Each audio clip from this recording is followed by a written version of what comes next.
Guys welcome back to your YouTube channel. അപ്പോൾ ഇന്ന് നമ്മൾ കാണിക്കാൻ പോകുന്നത് നമ്മുടെ കൊടംപുളി എങ്ങനെയാണ് നമ്മൾ ഉണക്കുന്നത് എന്നുള്ളതാണ് കേട്ടോ ഗൈസ്.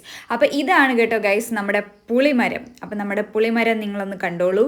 അതിനുശേഷം നമുക്ക് നേരെ വീഡിയോയിലോട്ട് പോവാം. ഓക്കെ, നമ്മൾ ഇനിയിപ്പോൾ പുളി പൊട്ടിക്കാണ്.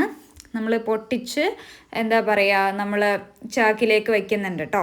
അപ്പോൾ ആക്ച്വലി ഞാനും പുളിയൊക്കെ പൊട്ടിക്കാറുണ്ട്, പക്ഷേ എനിക്ക് വീഡിയോ എടുത്തു തരാൻ ആരും ഇല്ലാത്തത് കൊണ്ട് അമ്മ ചെയ്യുന്നത് ഞാൻ ജസ്റ്റ് നിങ്ങളെ കാണിക്കുന്നതെന്ന് മാത്രമേ ഉള്ളൂ കേട്ടോ ഗൈസ്. അപ്പോൾ നമ്മൾ നേരെ ഒരു കുറച്ച് മടലുകളൊക്കെ അടുക്കി നമ്മൾ വെച്ചിട്ട് എന്താ പറയുക, അതിൻ്റെ പുറത്തേക്കാണ് കേട്ടോ ഗൈസ് നമ്മൾ പുളി വെക്കുന്നത്. അങ്ങനെ നമ്മൾ ഒരു അടുപ്പ് പോലെ പുറത്തുണ്ടാക്കിയതിന് ശേഷമാണ് നമ്മൾ ഈ പുളിയെല്ലാം ഉണക്കുന്നത്. ഓക്കെ, അപ്പോൾ നമ്മൾ കുറേ മടലുകളും കാര്യങ്ങളും ഒക്കെ നിരത്തി വെച്ചതിന് ശേഷം പുളി അതിൻ്റെ പുറത്തേക്കിട്ട് നമ്മൾ തീ കൊടുത്തിരിക്കുകയാണ്.